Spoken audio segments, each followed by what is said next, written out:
মাঝে মধ্যে এই সংসারের কাজকর্ম নিয়ে কতই না ঝামেলা।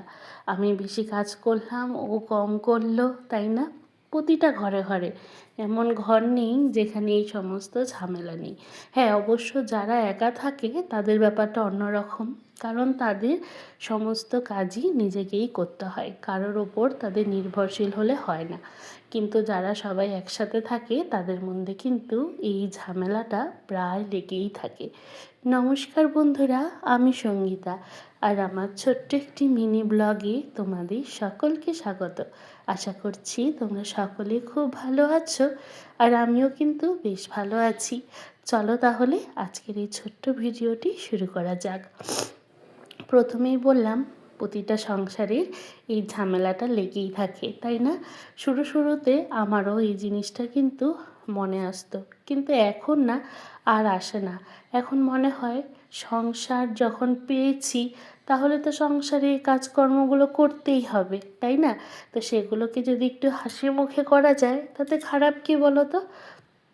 একটা মানুষ যখন সংসারে প্রথম আসে, তখন তার এই সমস্ত কিছু দেখে সত্যিই সময় লাগে একটা সংসারে তাকে প্রপারভাবে কাজ শুরু করতে। আমার তো মনে হয় এটাই। কারণ সে ঢুকেই 1-2 মাসের মধ্যে কিন্তু সে সব কিছুই সামলে উঠতে পারে না। তার মাঝে তাকে অনেকটা সময় দিতে হয়। আর এদিকে দেখো, সর্দি কাশির জন্য ভয়েস দিতে দিতে কখনো কাশি উঠছে, কখনো সর্দি লাগছে, মানে আওয়াজ হচ্ছে। তোমরা যারা ভিডিওটি দেখছো প্লিজ কিছু মাইন্ড করো না।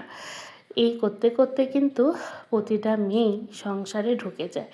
আর আমার মনে হয় এইসব নিয়েই ঝামেলা করা বেকার, জানো? কারণ সংসার যখন আছে সেখানে কাজকর্ম অবশ্যই থাকবে, কিন্তু যারা সংসার পায় না তারা বোঝে এই কষ্টটা, যে আমিও যদি সংসার পেতাম তাহলে আমিও এই কাজগুলো করতে পারতাম, তাই না? তো তারা ভাবে আমিও যদি সংসার পেতাম তাহলে কতই না গুছিয়ে সংসার করতে পারতাম। আসলে যারা যেটা পায় সেটার মূল্য দিতে জানে না, আর যারা যেটা পায় না তারা ভাবে সেটা যদি আমি পেতাম তাহলে সেটাকে খুব যত্নে রাখতাম।